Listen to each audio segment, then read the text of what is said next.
Good morning and welcome to Local Business Focus. I'm Sally Barker. Joining us on the show today is Peter Trenaman from Groupsupport, proud station sponsor. Good morning, Peter. Good morning, Sally. How are you this morning? I'm well, thank you. Excellent. Good to hear. What have you done new? What's something new you've done in the last week?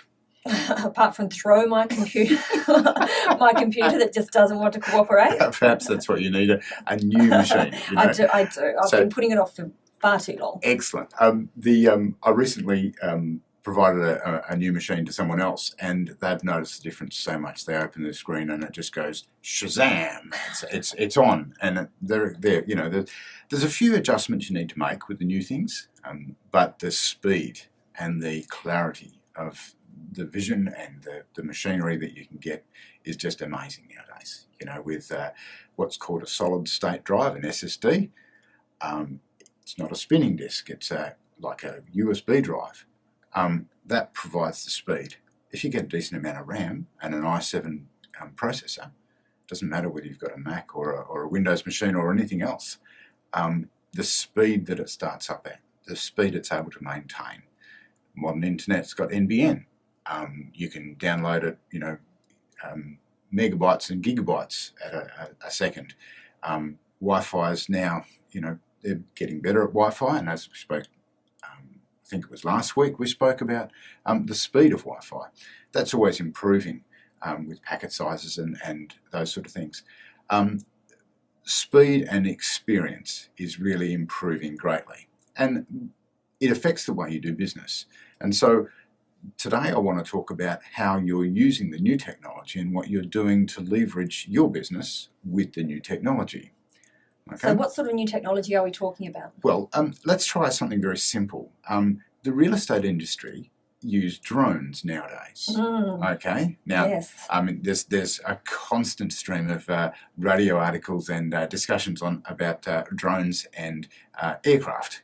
And I expect that's going to be a long conversation until something happens. And privacy. That's the other issue. Privacy is a huge issue, and yes. it always will be. Yeah. When new technology is adopted and the laws and the regulations haven't caught up yet. But that's not what I want to talk about today. It's actually the use of it and how you're leveraging your business. It used to be that in order to get a real estate agent to get some good photos of your property for sale, you had to hire a photographer with a fantastic lens and all that sort of stuff. He may get a cherry picker, he may get a helicopter, he may get a truck with a big ladder on it, all sorts of different things to find the best angle, to give your property some perspective and leverage the special qualities of your house or building or whatever you're selling. Nowadays, they get in a drone, do a survey, take some snaps, and you've seen the maps on the side of the road, the big billboards, Yes. And the property itself is carved out with a yellow line, so you can very quickly see which bit of land you're selling. You can show views from the river or to the river or from the mountain or to the mountain or the ocean or whatever like that, without having to impose on someone and go into their house. Do you know what I'm saying? You can pretend you're having a view from the balcony by sitting the drone at a specific point, and you can imagine a 2-story house on an otherwise blank block. Yeah. All these things are new technology that the real estate agent industry is actually using. Surveyors do the same thing. They go and use remote devices and remote control devices to move the theodolites, the markers, so they can get precise, accurate readings. The manual side of things is still preferred by a lot of the old school, but once again, it's using the new technology. For one person to do a job was going to require 2 or 3. Yeah. And there's a lot of those sort of things. Nowadays, inspection of radio towers, telecom and mobile communications towers is done by drone, because it's a lot safer.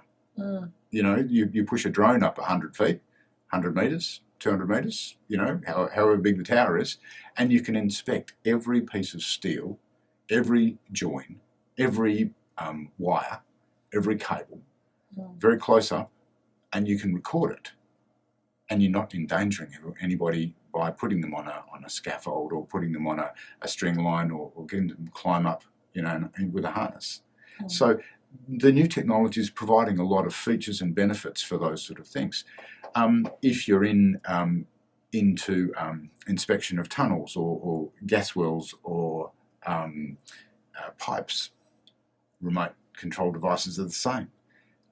The oil industry is using remote control drones under the ocean, on the ocean floor. No longer is the requirement to have so many men and women in the pressure belts that go down underground under the ocean, in the deep depths. Massive pressures and cold temperatures and all that sort of stuff to inspect wellheads. They'll push a remote control drone in the ocean. Some of the pastoralists are using them to go on mill runs rather than having to send people out. That's right. They're using them for fence runs. They're using the technology to label and RFID label equipment and animals, so they can do a survey of a flock of sheep with the press of a button. They're guiding tractors around a paddock with millimetre accuracy, so that they can get the best yield from the crops, from the ground.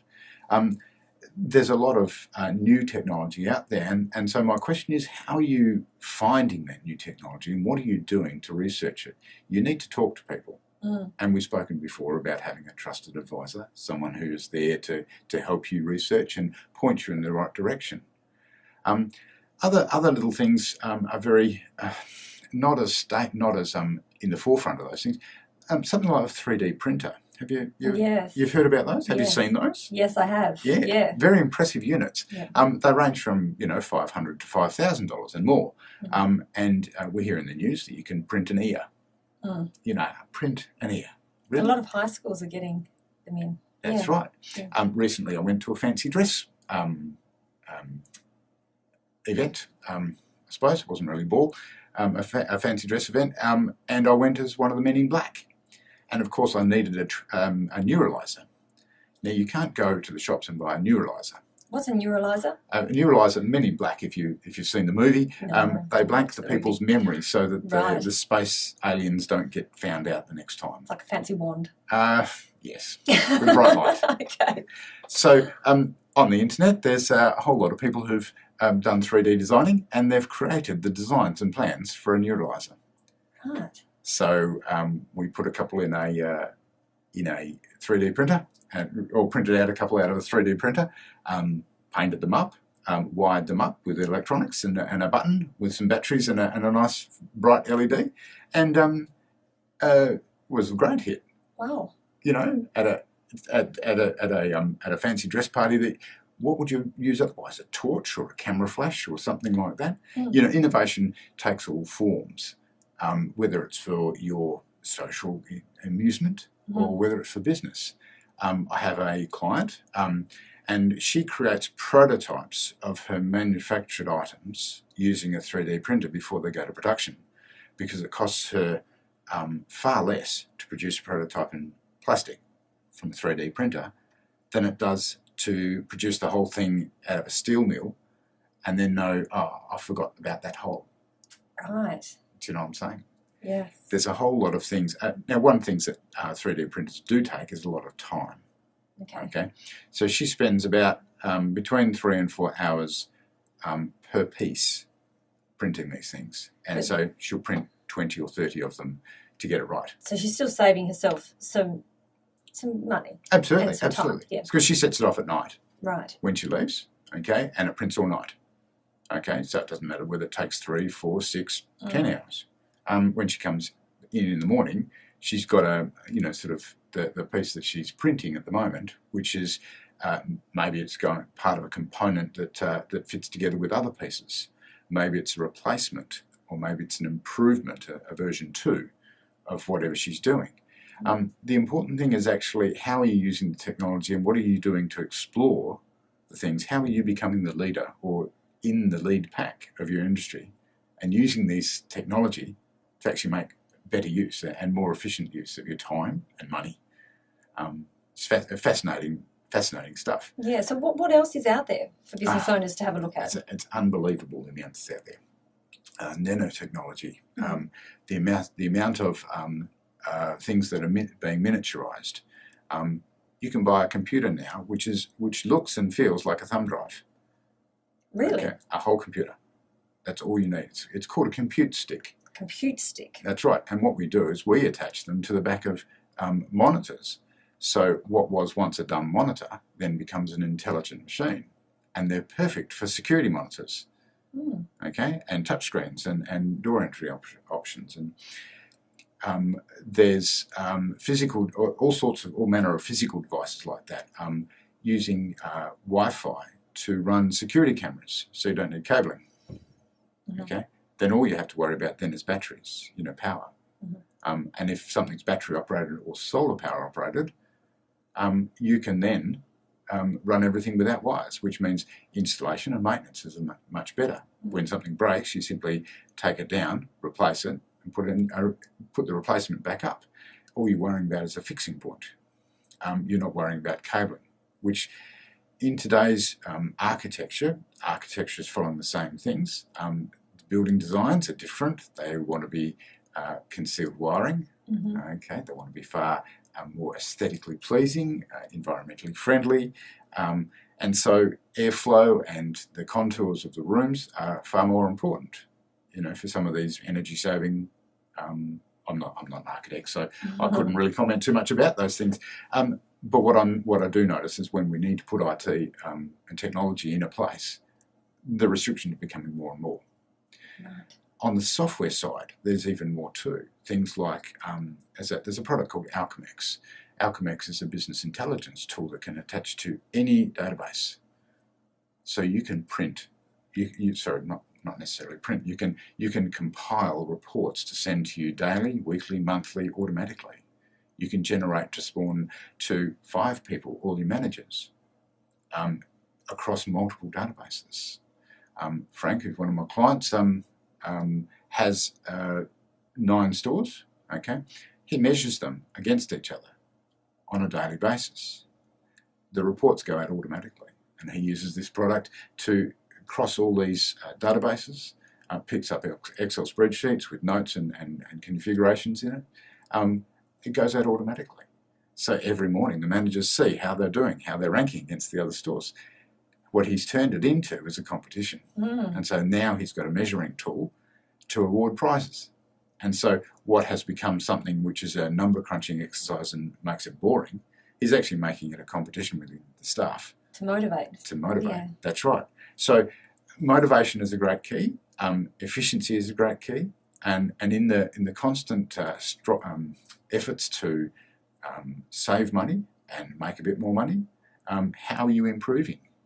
That's what where's your source of new technology and new information to invigorate your business and to make your business a bit different? And like you've always said, get some quality advice. Don't Absolutely. Rely on family and friends, to That's right. steer you in that sort of direction. Well, you can, and I've had been my ears been chewed off about that a little bit by a colleague who said, well, quite often family has your best interest at heart, and yes, that's true. And I've got to say, and I repeat what I say, is choose the advice because it's best for you and that it has your interest at heart, not something that is free or that it comes to you from a related source. And advice doesn't always agree with you. It needs to disagree with you, so you're forced to think. Yep. What you need to hear, not what you want to hear. That's right. That's right. Some great tips again today. Thank you so much for joining us this morning on Local Business Focus. Peter Trenaman from Groupsupport, proud station sponsor. Thanks for having me.